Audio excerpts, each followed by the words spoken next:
दोस्तों हमारे मुआशरे में ना बहुत सारे लोग ऐसे हैं, यानी कि लड़के भी और लड़कियां भी, जो पाकिस्तान से बाहर जाना चाहते हैं, जो यूके के, यूरोप के, यूएसए के ऐसे मुल्कों के ख्वाब देखते हैं। ख्वाब देखना बुरी बात नहीं है, लेकिन अक्सर इनमें ऐसा ऐसा धोखा हो जाता है कि आप सोच भी नहीं सकते। तो दोस्तों आज की स्टोरी मुझे फातिमा ने भेजी, और फातिमा इस टाइम यूके में रह रही है, लेकिन पाकिस्तान में वो बहावलपुर में रहती थी।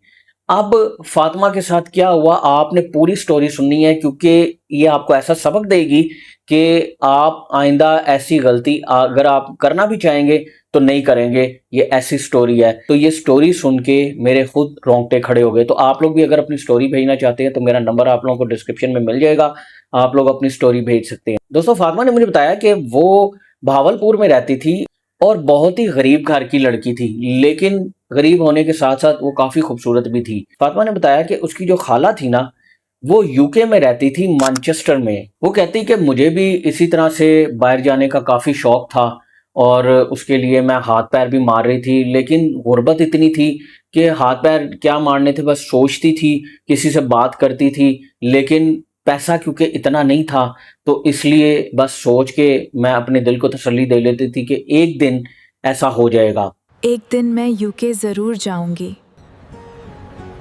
वो कहती कि मेरी खाला जो मैनचेस्टर में रहती थी, बहुत पैसे वाली थी और अक्सर पाकिस्तान चक्कर लगाया करती थी। तो एक बार वो आई और हमारे घर में भी आ गई। तो उनके दो बेटे थे, और दोनों में से एक ने मुझे पसंद कर लिया। वो कहती जब उसने मुझे पसंद किया तो मेरे दिल में लड्डू फूटने लगे कि चलो मैं भी दूसरे मुल्क में जाऊंगी, यूके जैसी कंट्री में, और वहां जाके ऐशी ऐशी करूंगी, क्योंकि वहां पे इनका अपना बिजनेस था और ये बहुत पैसे वाले लोग थे। वो कहती मेरी खाला के बेटे का नाम रहीम था। रहीम जो था, उसने कोई भी रिश्ते की बात करने से पहले उसने कहा जी कि मैं फातिमा से कुछ बात करना चाहता हूँ। मैं फातिमा से अकेले में कुछ बात करना चाहता हूँ। तो मैंने कहा ठीक है। हम लोग अलग एक रूम में गए, और रहीम ने मुझे अपने बारे में सारा कुछ बताया। उसने ये भी बताया कि उसका बहुत बड़ा बिजनेस है, लेकिन जो इम्पोर्टेंट बात उसने बताई, वो कहती कि वो सुन के मैं एक दफ़ा हिल गई, लेकिन फिर मैंने दिल को तसल्ली दी। वो कहता कि मेरी वहाँ पे एक गर्लफ्रेंड है। मेरी यूके में एक गर्लफ्रेंड है। हाँ, तो वहां पे मैंने शादी तो नहीं की हुई, इसलिए मैं एक शादी कर सकता हूँ, और शादी करके मैं तुम्हें वहां पे ले जाऊंगा। फातिमा कहती मैंने उससे कहा कि ठीक है, कोई मसला नहीं है, मैं फिर भी तुम्हारे साथ शादी करने को तैयार हूँ। वो कहती मेरे ऊपर बाहर जाने का ऐसा भूत सवार हो गया था कि मैंने ये भी नहीं सोचा कि जिसकी गर्लफ्रेंड बाहर है वो मुझे किस तरह से एक्सेप्ट करेगा और क्यों करेगा। लेकिन वो कहती कि मैं सिर्फ बाहर जाने की धुन में अंधी हो गई थी। खैर फातिमा कहती है हमारी बात पक्की हो गई और चट मंगनी पट ब्याह कर दिया गया। कबूल है। कबूल है, मुबारक हो। वो कहती वो बाहर गया, और बाहर जाके उसने मेरे डॉक्यूमेंट्स वगैरह जमा करवाए, और कुछ ही अरसे में मेरा जो है वो स्पाउस वीज़ा लगा, और मैं भी मैनचेस्टर पहुंच गई। फातिमा कहती जब मैं वहाँ पहुंची तो मुझे वो लेने आया एयरपोर्ट पे, और जब वो लेके गया तो वहाँ पे मुझे बड़ा प्रोटोकॉल दिया गया, बड़ी मेरी सेवा की गई। वो कहती रहीम मुझे रोज़ घुमाता था, फिराता था, बड़ा खुश रखता था, और मुझे ऐसा लग रहा था जैसे मैं किसी ड्रीम वर्ल्ड में हूँ, किसी और ही दुनिया में हूँ। मेरा हर ख्वाब सच हो चुका है, और फिर हालात कैसे पलटे मैं सोच भी नहीं सकती थी। फातिमा कहती तकरीबन 6 महीने के बाद पाकिस्तान में मेरी अम्मी की तबीयत ख़राब हो गई। तो मैंने रहीम से कहा कि मैं पाकिस्तान अम्मी की खैरियत तलब कर रहा हूँ। तो रहीम ने कहा ठीक है तुम वहाँ जाओ, और जब तक मैं तुम्हें नहीं कहता तुमने अभी वापस नहीं आना, क्योंकि तुम्हारे कुछ और डॉक्यूमेंट्स बनने हैं। हालांकि कोई डॉक्यूमेंट्स नहीं बनने थे। रहीम मुझसे यहाँ पे झूठ बोल रहा था। वो कहती मैं पाकिस्तान आ गई, और पाकिस्तान आके मैंने अपनी अम्मी का इलाज वगैरह करवाया, और मैं पाकिस्तान में ही रहने लग गई। और अब मेरी रहीम से अक्सर फ़ोन पे बात होती थी, और आहिस्ता आहिस्ता वो बात बहुत कम हो गई। वो कहती मेरे पास स्पाउस वीज़ा था और मैं किसी भी टाइम जा सकती थी, और स्पाउस वीज़ा जो है मेरे पास 2 साल का था, और उसके बाद मुझे इंडेफिनेट मिल जाना था, यानी कि जो वहाँ की ILR होती है। अब फातिमा कहती कि वक्त गुजरता गया, और मेरा वीज़ा ख़त्म होने में से 6 महीने बाकी रह गए। और मैंने रहीम को फ़ोन किया, मैंने कहा भाई मुझे वहाँ पे बुलाओ, तुम क्यों नहीं बुला रहे हो? मुझे वहां बुलाओ, तुम मुझे क्यों नहीं बुला रहे हो? तो उसने आगे से ये कहा कि अभी तुम सब्र कर जाओ, मैं तुम्हें बुला लूंगा। सबर करो, तुम्हें जल्दी बुला लूंगा मैं। वो कहती है ऐसी 2-3 महीने और गुजरे, मेरे पास टिकट के पैसे नहीं थे और मैं उसको कहती थी कि मुझे पैसे भेजो मैं वहां पे आऊं, लेकिन रहीम कहता था कि अभी 2-3 महीने और गुजारो। तो मैंने ये सोचा कि अगर मैं और 2-3 महीने गुजारूंगी तो मेरा तो वीजा ही खत्म हो जाएगा, तो फिर मेरा क्या बनेगा। वो कहती मुझे शक हुआ और मैंने अपने एक रिश्तेदार से कुछ पैसे उधार लिए और मैंने टिकट करवाई और वन वे टिकट पे मैं वहां पे निकल गई। वो कहती जब मैं अपनी खाला के घर पहुंची, वो तो एक्सपेक्ट भी नहीं कर रहे थे कि मैं आ जाऊंगी। वो कहती रहीम उस टाइम घर पे नहीं था, तो मैंने जब जाके दरवाज़ा नॉक किया तो अंदर से मेरी खाला आई और मेरी खाला मुझे देख के बड़ा हैरान हुई और उन्होंने कहा कि जी कि तुम यहाँ क्या लेने आई हो। तो मैंने कहा मैं आपकी बहू हूँ और मैंने यहाँ पे ही रहना है और मैं रहीम की बीवी हूँ, आपको नहीं पता है। तो उन्होंने आगे से कहा कि नहीं रहीम अब तुम्हें तलाक देना चाहता है, लिहाजा तुम यहाँ से चली जाओ। तो मैंने कहा जी मैं तो यहाँ से नहीं ऐसे जाऊंगी। दफा हो जाओ यहाँ से, मैं ऐसे नहीं जाऊंगी यहाँ से। तो मेरी खाला ने बाकायदा मुझे धक्के दे के घर से निकाल दिया। वो कहती मेरे पास रहने की कोई जगह नहीं थी और मुझे कुछ समझ नहीं आ रही थी कि मैं क्या करूं। अब दोस्तों फातिमा कहती कि जो रहीम का भाई था ना, उसने भी यही खेल पाकिस्तान में खेला था और वो इसी तरह से एक लड़की को शादी करके लाया था और फिर उसको वापस भेज दिया था और उसको डाइवोर्स कर दी थी। तो वो लड़की भी इसी तरह से वापस आ गई थी और उस लड़की से बाद में मेरी मुलाकात भी हुई थी। वो कहती मेरा एक कज़न था अली, जो उस टाइम लंदन में रह रहा था। तो मैंने अली का नंबर मंगवाया और अली को फ़ोन किया और अली को मैंने सारी बात बताई। तो अली ने मुझे कहा कि तुम ऐसा करो, तुम लंदन आ जाओ और यहाँ पे मैं तुम्हें एक रूम ले देता हूँ। वो कहती अली ने अपना अपार्टमेंट लिया हुआ था, 1 बेडरूम अपार्टमेंट था। तो वो कहती कि मुझे तो कोई समझ नहीं आ रही थी, तो मैंने वहाँ से अपना सामान उठाया और सीधा मैं लंदन पहुँच गई और अली ने जो मुझे एड्रेस दिया था मैं उसके अपार्टमेंट में पहुँची। वो कहती अली मेरा कज़न भी था और बड़ा अच्छा लड़का भी था। वो कहती मैं उसके अपार्टमेंट में पहुंची तो उसने दरवाज़ा खोला और मुझे बड़ा वार्म वेलकम किया। तो कहती मैं डर भी रही थी कि ये यहाँ पे अकेला रहता है और मैं अकेली लड़की हूँ तो पता नहीं क्या होगा। लेकिन फातिमा कहती वो इतना शरीफ लड़का था कि उसने कभी मुझे ऐसी नज़र से देखा ही नहीं। तो उसने मुझे ये कहा कि देखो अभी तुम्हारी जॉब भी नहीं है और मैं तो यहाँ पे रह ही रहा हूँ, तो तुम जो है ना यहाँ पे रह लो, तुम मेरे रूम में सो जाना, मैं बाहर टीवी लाउंज में सो जाया करूंगा, तो कोई मसला नहीं होगा तुम्हें। वो कहती कि मैंने भी गनीमत जाना कि यार अब मैं क्या कर सकती हूँ, मैं अगर यहाँ से जाऊंगी तो पहले तो मेरी जॉब चाहिए मुझे, तो अभी मेरी जॉब भी नहीं लगी हुई। तो अली ने कहा कि मैं किसी तरह से करके ना तुम्हारी जॉब लगवा दूंगा, फिर तुम्हारा जहाँ दिल करे तुम चली जाना। खैर वो कहती शुरू में तो मैं बड़ा डरी हुई थी, लेकिन जब कुछ दिन गुजरे और अली ने कभी मुझसे कोई ऐसी बात नहीं की, कोई उल्टी हरकत नहीं की। वो बस अपने काम पे जाता था, वापस आता था और मैं जो है उसके लिए खाना बना देती थी और हम मिल के बस इकट्ठे बैठ के खाना खाते थे। उसके बाद वो अपने काम में बिज़ी हो जाता था, यानी कि उसका कोई ऑनलाइन काम होता था, वो लैपटॉप लेके उस पे बिज़ी हो जाता था और मैं अपने मोबाइल में बिज़ी हो जाती थी। फातिमा कहती मेरी घर वालों से भी अक्सर बात होती थी, लेकिन मैंने घर वालों को यही बताया हुआ था कि मैंने अपना एक अलग रूम लिया हुआ है और मैं वहाँ पे जॉब भी कर रही हूँ। फातिमा ने झूठ बोला था ताकि घर वालों को ये पता ना चल सके कि मैं अली के साथ रह रही हूँ। और अली भी इतना अच्छा इंसान था कि उसने कभी ना अपने घर वालों को ना मेरे घर वालों को किसी को ये बावर ही नहीं करवाया था कि मैं उसके साथ रह रही हूँ ताकि मैं कहीं बदनाम ना हो जाऊँ। वो कहती कि अली जो था, अली अच्छी जॉब कर रहा था और अली स्टडी भी कर रहा था और उसके पास स्टूडेंट वीज़ा था। वो कहती कि अभी मेरा स्पाउस वीज़ा ख़त्म होने में 1 महीना बाकी था। तो अली एक सॉलिसिटर से मिला और उससे जाके मैं भी मिली और उसने मेरा केस भेज दिया ब्रिटिश काउंसिल में। अब ब्रिटिश काउंसिल में मेरा केस चल रहा था और एक दिन मुझे गुड न्यूज़ ये मिली कि मेरे घर पे मेरा पासपोर्ट आया जिसके ऊपर ILR था, यानी कि इंडेफिनिट लीव टू रिमेन, यानी कि अब मुझे कोई भी वहाँ से नहीं निकाल सकता था। वो कहती मैं बड़ी खुश हुई और मैंने ये खुशखबरी अली को दी। वो कहती अली भी बड़ा खुश हुआ और अली ने मुझे बड़ी मुबारकबाद दी। वो कहती तकरीबन 3-4 महीने हो चुके थे लेकिन मेरी अभी तक कहीं पे जॉब नहीं हुई थी। फातिमा कहती अली ने अपने एक दोस्त से बात करके मेरी टेस्को स्टोर में जॉब लगवा दी। वो कहती जब मेरी जॉब लगी तो मुझे काफ़ी आसरा हो गया और मेरे पास पैसे आने लगे और जब मेरे पास पैसे आने लगे तो मैंने अली से कहा कि अली मैं ना अब तुम्हारे साथ नहीं रहना चाहती, तो मेरी क्योंकि जॉब लग गई है तो मैं अब कहीं और रूम लेना चाहती हूँ। तो अली ने मुझे कहा कि ठीक है ये तुम्हारी मर्ज़ी है, लेकिन अगर तुम मेरी एक बात मानो तो मैं तुमसे कुछ कहना चाहता हूँ। तो मैंने कहा कि बोलो क्या कहना चाहते हो। तो अली ने कहा कि तुम इतनी देर से मेरे साथ रह रही हो और तुम एक अच्छी लड़की हो और मेरा भी किरदार तुम जानती हो, मैंने कभी तुम्हारे साथ कोई गलत हरकत करने की कोशिश नहीं की, लेकिन मैं ये चाहता हूँ कि किसी से तो तुम्हें शादी करनी है तो हम दोनों शादी कर लेते हैं। तो कहती मैंने उसको कहा कि मुझे सोचने का कुछ टाइम दो।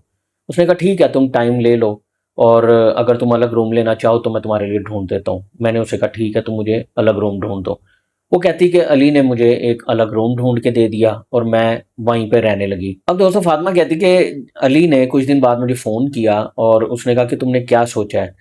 वो कहती मैंने अपने ज़हन में कहीं न कहीं ये सोचा कि शायद अली यहाँ का स्टेटस लेने के लिए, नेशनैलिटी लेने के लिए ये कर रहा है, क्योंकि अब मेरे पास इंडेफ़िनिट आ चुका था, तो ऑटोमैटिकली अगर मैं उससे शादी करती तो उसके पास भी इंडेफ़िनिट आ जाना था और फिर उसको पासपोर्ट मिल जाना था और इसके बाद अली मुझे धोखा भी दे सकता था। वो कहती मेरी ये सोच मेरी ज़िंदगी की सबसे बड़ी गलती साबित हुई और मैंने अली को सीधा-सीधा इनकार कर दिया। मैंने ये भी नहीं सोचा कि जितनी देर मैं यहाँ पे रही हूँ, उसने कभी मुझे बुरी नज़र से नहीं देखा, उसने मेरा हर तरह ख़्याल रखा, उसने मेरा खर्चा भी किया, उसने मेरी जॉब भी लगवाई, तो अब उसको क्या लालच हो सकता है? तो वो कहती मैंने अली को इनकार किया और अली एक चुप कर गया। उसने सिर्फ़ इतना कहा कि ठीक है, तुम्हारी मर्ज़ी। वो कहती अब ऐसे ही वक़्त गुज़रता रहा और मुझे अपनी जॉब पे एक लड़का मिल गया। उस लड़के से मुझे पता नहीं क्यों मोहब्बत हो गई और वो भी वहाँ पे स्टूडेंट ही था। वो कहती कि उसको भी मेरे से मोहब्बत हो गई और इसी तरह से हमारी प्यार की पींगे आगे बढ़ती रहीं। जब हम बहुत ज़्यादा एक दूसरे में इन्वॉल्व हो गए तो उस लड़के ने खुद मुझे कहा कि मैं तुमसे शादी करना चाहता हूँ। वो कहती मैं भी ऐसे ही चाहती थी, मैंने उससे शादी कर ली। जब उससे शादी कर ली और उसको स्पाउस वीज़ा मिल गया, अब वो कोई भी काम कर सकता था। वो कहती इतने में मुझे तो ब्रिटिश पासपोर्ट मिल गया हुआ था और उसकी वजह से उसको स्पाउस वीज़ा मिल गया और स्पाउस वीज़ा मिलने के बाद यानी 2 साल के बाद उसको इंडेफ़िनिट मिल गया।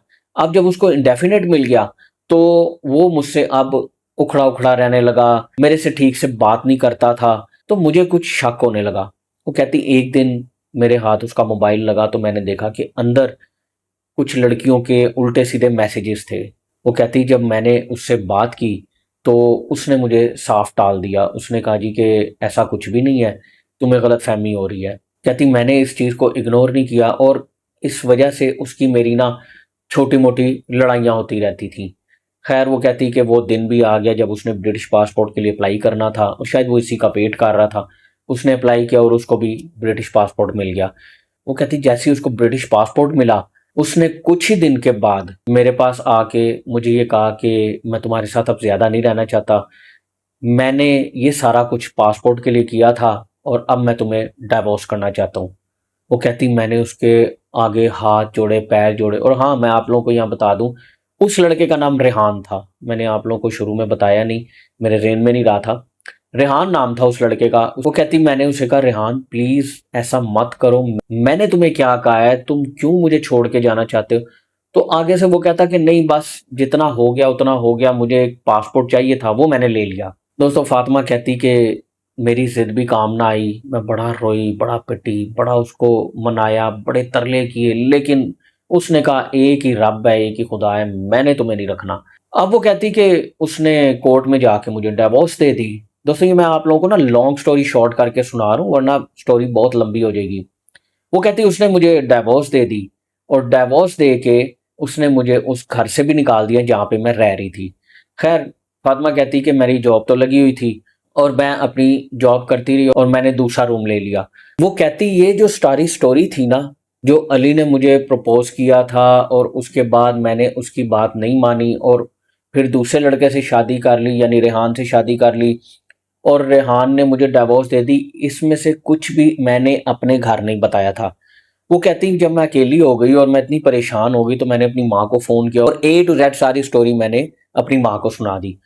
वो कहती मेरी माँ ने स्टोरी सुनी तो मेरी माँ ने मुझ पे बड़ा गुस्सा किया। उसने कहा तुम पागल हो, तुम्हारा दिमाग खराब है, तुमने ये क्या हरकत कर दी? यानी वो लड़का जो इतना शरीफ है, जो हमारे खानदान का है, जिसको हम जानते हैं, उसको छोड़ दिया तुमने और तुम इसके पास आ गई। वो कहती मैं बड़ा रोई। वो कहती जब मैं अली से अलग हुई थी ना, तो अली ने मुझे लास्ट जब फ़ोन किया था और मुझसे पूछा था, तो मेरे इनकार के बाद मैंने अपनी सिम ही चेंज कर दी थी, अपना नंबर चेंज कर दिया था ताकि वो मुझे अप्रोच ही ना कर सके। कहती लेकिन मेरे पास अली का नंबर था तो मैंने अली को कॉल की। अली ने कॉल उठाई क्योंकि एक अननोन नंबर था तो अली ने 2-3 बार हेलो कहा और मैं खामोश रही। कहती कि अली ने बेसाख्ता कहा फातिमा, तो कहती मैं रोना शुरू हो गई। अली ने मुझे बड़ा दिलासा दिया। अली ने कहा हुआ क्या है? वो कहती मैंने अली को कहा कि बस तुम मेरे घर आओ, मैंने तुमसे कुछ बात करनी है। अली ने कहा अपना एड्रेस दो। मैंने उसको एड्रेस दिया। अली फ़ौरन मेरे घर आया। तकरीबन आधे घंटे बाद अली मेरे घर पे था।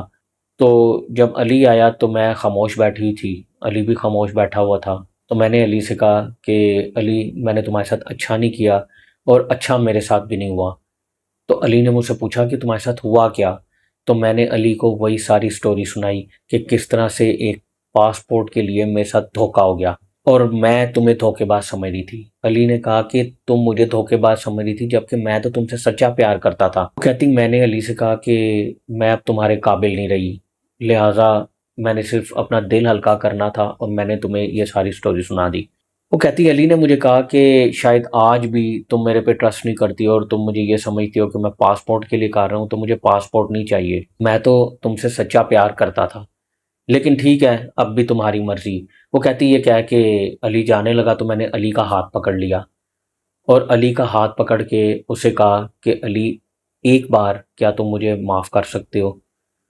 तो कहती मैंने जब अली को देखा तो अली की भी आंखों में आंसू आ गए। अली ने कहा मैं तुमसे हमेशा प्यार करता था और आज भी करता हूँ, तो ठीक है अगर तुम्हें अपनी गलती का एहसास हो गया है तो तुम अभी मेरे साथ चलो। दोस्तों वो कहती कि अली का दिल इतना बड़ा था कि वो मुझे अपने साथ ले गया और आज अली और मेरी शादी को 5 साल हो चुके हैं और इन 5 सालों में अल्लाह ने हमें 2 बच्चे दिए हैं जिसमें एक बेटा है और एक बेटी है और मैं बड़ी खुश खुर्रम अपनी ज़िंदगी अली के साथ गुजार रही हूँ। वो कहती कि मैं अब जॉब नहीं कर रही, मैं बच्चों को संभाल रही हूँ और अली जॉब कर रहा है और बहुत अच्छी जॉब कर रहा है क्योंकि वो पढ़ा लिखा भी है और अच्छी जगह पे जॉब भी कर रहा है। दोस्तों फातिमा ने कहा कि मैंने आपको अपनी ये स्टोरी सिर्फ इसलिए सुनाई है कि आपके पास व्यूअर्स हैं और व्यूअर्स जो स्पेशली लड़कियां हैं वो कभी भी इस लालच में शादी ना करें कि यार मैं वहाँ जाके तो मैं सेटल हो जाऊंगी। लड़कियां करती भी हैं, लड़कियां भी वहाँ जाके सेटल होती हैं, लड़के भी होते हैं, लेकिन वो कहती कि मुझे धोखा मिला तो अपनी सगी खाला से मिला। आप यहाँ से अंदाज़ा लगा लें। तो दोस्तों आपको ये स्टोरी कैसी लगी मुझे ज़रूर बताइएगा कमेंट बॉक्स में। मैंने अपनी एक रियल हॉरर स्टोरी पोस्ट की थी, वो ये साइड पे आप लोगों को नज़र आ जाएगी। अगर आप लोग वो भी देखें तो आप लोगों को बहुत मज़ा आएगा। तो मिलते हैं नेक्स्ट वीडियो में, तब तक के लिए अल्लाह हाफिज़।